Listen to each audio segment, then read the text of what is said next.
En 1942, la France est occupée par l'Allemagne. La zone sud est restée libre au prix de la collaboration sur la politique antisémite du Reich. Le maréchal Pétain a instauré un régime autoritaire et a pactisé avec l'Allemagne.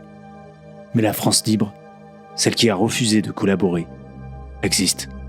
La scission s'est faite lors des fameux discours des 17 et 18 juin du maréchal Pétain et du général de Gaulle. Ce dernier dirige la résistance depuis Londres. On appelle ça la résistance de l'extérieur. Il s'est donné pour mission de représenter la France auprès des Alliés, d'assurer le ravitaillement de la résistance de l'intérieur et de porter la voix des résistants à l'international. Cette résistance de l'intérieur est une nébuleuse de groupes qui se concurrencent. Libération Sud, Francs-Tireurs, Combat, ou encore les communistes, nommés Francs-Tireurs et Partisans. Un autre homme fait de l'ombre au général de Gaulle. C'est le général Giraud. Contrairement à de Gaulle, il n'a pas quitté la France et incarne, dans cette France de Vichy, l'armée résistante qui souhaite reprendre le combat et refuse la collaboration. Certains groupes de résistants préfèrent lui porter allégeance. Un temps, il recevra le soutien des Américains et en 1943, il prendra le pouvoir à Alger. De Gaulle veut avoir le contrôle sur les mouvements de résistants pour pouvoir favoriser le débarquement des Alliés et déployer sa stratégie. Le risque d'une résistance désorganisée, c'est qu'elle mène des actions trop violentes ou qui déjoueraient sa stratégie et que les troupes allemandes, mobilisées sur le front de l'Est, viennent gonfler les rangs à l'Ouest. C'est exactement la stratégie des francs-tireurs et partisans qui tentent de soulager l'URSS. De Gaulle doit alors mettre la main sur la résistance et il choisit un homme pour cela. Jean Moulin. On est au mémorial national de Jean Moulin qui a été installé dans cette maison, là où il a été arrêté, ce lieu où il est entré sans savoir que c'était la fin de sa liberté et dans peu de temps la fin de sa vie. Aujourd'hui, le 8 juillet 2023, on commémore les 80 ans de la mort de Jean Moulin. Alors, qui est cet homme qui a su servir l'État français pendant la guerre, la résistance, et qui a su surtout ne jamais trahir sa patrie? On va le découvrir aujourd'hui. Jean Moulin est décrit comme homme de gauche, républicain, et se dévoue à l'État. En 1936, il devient chef du cabinet du ministre de l'Air, Pierre Cot, dans le gouvernement Blum, faisant suite à la victoire du Front populaire. En janvier 1939, il devient préfet d'Eure-et-Loir, à Chartres. Puis, la guerre éclate. Il demande de quitter ses fonctions de préfet pour pouvoir s'engager sur le front. Mais les Allemands finissent par arriver à Chartres. Le jour où les troupes allemandes sont arrivées à Chartres, le 17 juin, au matin, il les attend dans la cour de la préfecture, habillés en uniforme de préfet. Tout d'abord, contact sans histoire, mais quelques heures après, on vient le chercher et on lui demande, des officiers SS lui demandent de signer un protocole suivant lequel les troupes françaises, et en particulier des troupes sénégalaises, auraient violé des femmes, tué des enfants, massacré des femmes, etc. Enfin, un protocole infamant pour l'armée française. Il a refusé, bien sûr, hautement, et il a subi des heures de torture épouvantables. Il m'en a parlé lui-même, il l'a écrit également dans son journal. Ça a été affreux. Et le soir, voyant qu'ils ne pouvaient rien tirer de lui, ils l'ont jeté dans un cachot avec un Sénégalais, justement, avec un Noir, pour lui faire passer la nuit là. Moulin, qui était à l'extrême limite de ses forces, s'est dit, demain, je vais peut-être être obligé de signer.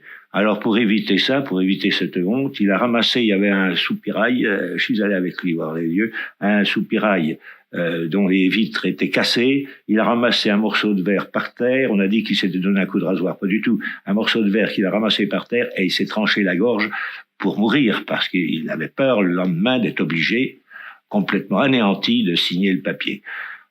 Il s'ouvre la gorge, il était toujours habillé avec sa grande tenue de préfet. Et par miracle, à l'aube, il y a une patrouille qui passe pour la corvée de ce que vous savez. Le feldwebel qui commandait cette patrouille était effaré en voyant cet homme en grande tenue, un trou béant à la gorge, inondé de sang, Et au lieu de le remettre aux mains des SS, il appelle le commandant-major de l'hôpital à qui il remet Moulin. C'est comme ça que Moulin a été sauvé. Il était soigné à l'hôpital et soigné par les sœurs qui étaient restées à l'hôpital. Voilà comment il était sauvé. Ça se passait dans la nuit du 17 juin au 18 juin. C'est-à-dire qu'avant même l'appel du général de Gaulle, Moulin avait déjà résisté et risqué sa vie, et même donné sa vie, s'il n'y avait pas eu ce miracle pour la France. À ce moment-là, il a refusé la collaboration, puis il a été révoqué donc à la fin de l'année 40. Et ensuite, très rapidement, tout de suite, en fait, il entre dans la clandestinité, dans la résistance. Il essaye de faire un état des lieux de la résistance en France et il essaye de passer à Londres pour la porter au général de Gaulle. Il met environ 1 an à réussir à avant de rejoindre Londres en tout cas, entre le moment où il est révoqué et le moment où il rejoint Londres. Moulin entre en contact avec les différents réseaux de résistants et dresse un compte-rendu qu'il va ensuite remettre au général de Gaulle, à Londres, le 25 octobre 1945. Jean Moulin se rend à Londres pour voir le général de Gaulle, pour lui remettre ce rapport, cet état des lieux de la résistance en France. Les deux personnalités accrochent bien, il se trouve des valeurs communes. Et donc le général de Gaulle renvoie Jean Moulin en France en tant que son délégué, son représentant, et puis avec cette mission de rassembler la résistance. Moulin veut se battre. S'il a choisi d'entrer en rébellion, d'entrer en clandestinité, avec tout ce que ça représente pour un homme de 43 ans, avec la carrière qu'il a derrière lui, c'est pour se battre les armes à la main contre les Allemands. Ce n'est pas pour distribuer des petits journaux et des tracts. Et il rencontre Henri Frédéric, qui est effectivement son homme et qui lui explique son projet. Et qu'il ne tarderait pas y avoir entre eux, ce qui arrive toujours entre les communautés humaines qui tendent au même but, il ne tarderait pas à y avoir rivalité,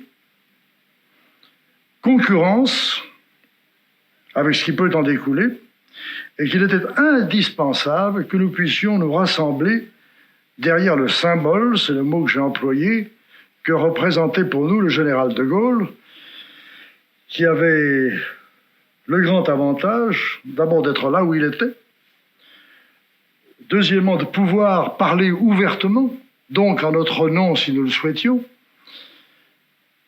d'avoir un micro, et de pouvoir nous aider, et nous en avions bien besoin. Au début de l'année 1943, nous sommes devenus, au lieu d'avoir les 3 organisations, nous sommes devenus une seule, les Mouvements Unis de Résistance, et où les responsables des organisations fusionnées devenaient responsables de secteurs d'activité particuliers. Emmanuel Dacier de la Vigerie recevait le secteur, disons, politique. Moi-même, je devenais responsable de tous les problèmes de caractère militaire. Et le représentant de franc-tireur, des problèmes qu'on appellerait, sans qu'il y ait une nuance péjorative, de tous les problèmes d'intendance. Moulin reste le président de ce comité directeur. Et une partie des difficultés va naître de cette situation-là. Car il faut bien préciser que jusqu'à ce moment, c'est-à-dire jusqu'aux alentours du mois de décembre, les rapports entre Moulin et les 3 chefs de résistance ont été excellents. Car les conflits n'étaient pas entre eux et la France libre, mais les conflits étaient entre ces 3 chefs, ou les difficultés. Donc, ils avaient besoin de Moulin pour servir d'arbitre. Le 21 juin 1943, un événement va venir anéantir les projets de Moulin et menacer la résistance tout entière. Cette maison, c'était la maison du docteur Frédéric Dugoujon pendant la guerre. Donc, il était médecin ici, donc il y avait son cabinet médical au rez-de-chaussée et puis son appartement au 1er étage. Il habitait la maison. Dans cette maison, il a accepté d'accueillir une réunion importante de la résistance. Jean Moulin notamment était présent. Et suite à cette réunion, la Gestapo a fait irruption sur les lieux et a arrêté toutes les personnes présentes. Et donc par la suite, cette maison est devenue un mémorial récemment en 2010. Le mémorial a été inauguré et puis le mémorial dépend de la commune de Caluire-et-Cuire depuis 2014. Gendarme allemand, un policier allemand en uniforme, avec sa mitraillette, ou en civil, je ne sais plus. Avec sa mitraillette et en criant « police allemande ». En même temps, il monte au premier et on entend au premier un brouhaha, des coups, ça dure quelques minutes. Et nous sommes dans la salle d'attente du médecin ici, avec les malades. Et nous sommes gardés uniquement par un policier. Quand je suis à côté de Jean Moulin, Schwarzfeld est près de moi, j'ai posé ma pipe sur la cheminée, je la retrouverai après la guerre. Et Jean Moulin a le temps de me dire, il perd absolument pas son sang-froid, comme si il était préparé depuis longtemps à ça. Et il me dit doucement, je m'appelle Jean Martel. On nous a mis les menottes. Et il me dit, prenez les papiers dans ma poche gauche. Je mets mes mains dans sa poche gauche et il y avait un ou deux papiers que j'avale, que je marche et que j'avale, ce qui n'est pas facile. Il me rend le même service. J'avais aussi un papier ou deux. Et puis, après 10 minutes, un quart d'heure, je ne sais pas combien de temps, toujours avec les menottes, on nous fait sortir. Là, sur la terrasse, les camarades du premier étage aussi, et les Allemands ont amené les voitures, leur traction avant, devant la maison ici, et ils commencent à nous faire entrer dans les voitures.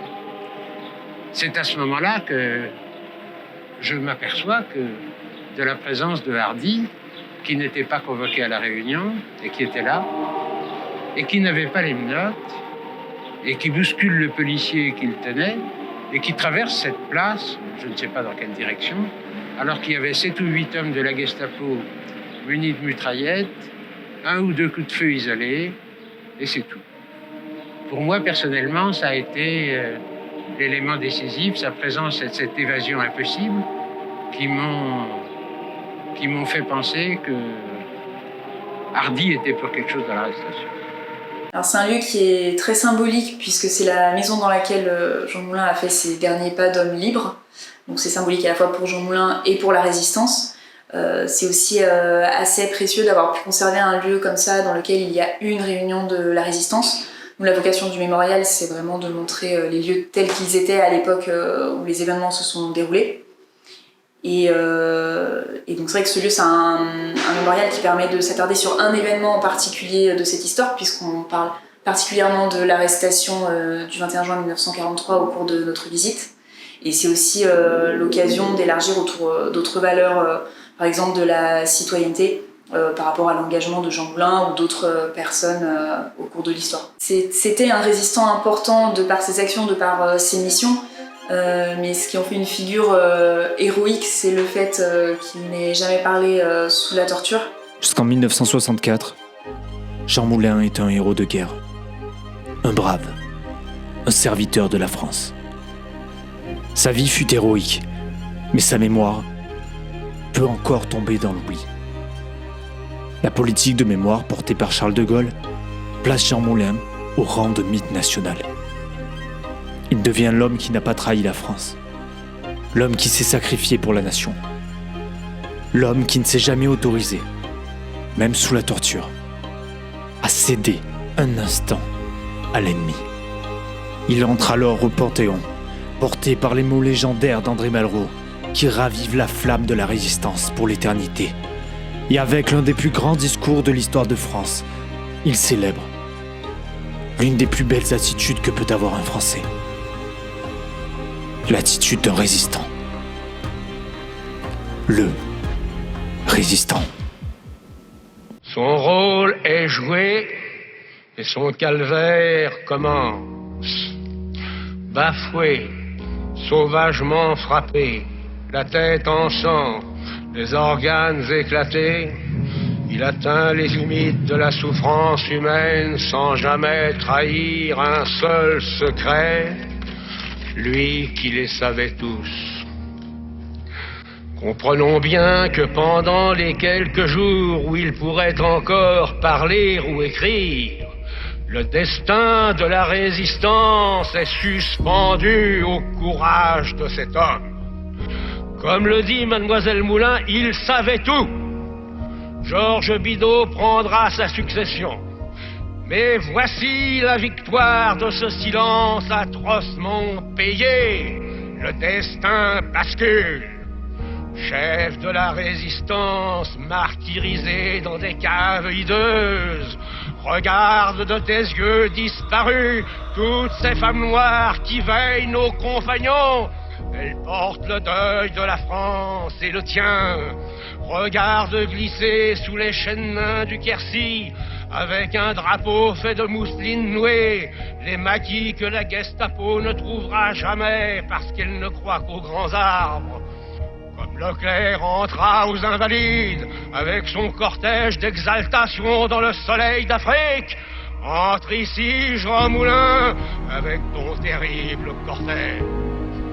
Avec ceux qui sont morts dans les caves sans avoir parlé comme toi, et même ce qui est peut-être plus atroce, en ayant parlé. Avec tous les rayés et tous les tondus des camps de concentration, avec le dernier corps trébuchant des affreuses files de nuit et brouillard, enfin tombés sous les crosses, avec les 8000 Françaises qui ne sont pas revenues des bagnes, avec la dernière femme morte à Ravensbrück pour avoir donné asile à l'un des nôtres, entre avec le peuple né de l'ombre et disparu avec elle, nos frères dans l'ordre de la nuit. Écoute aujourd'hui, jeunesse de France, ce qui fut pour nous le chant du malheur. Aujourd'hui, jeunesse, puisses-tu penser à cet homme comme tu aurais approché tes mains de sa pauvre face informe du dernier jour, de ses lèvres qui n'avaient pas parlé. Ce jour-là, elle était le visage de la France. Ami, entends-tu le vol noir des corbeaux sur nos plaines? Ami, entends-tu ces cris sourds du pays qu'on enchaîne? Oh, et partisans, ouvriers et paysans, c'est la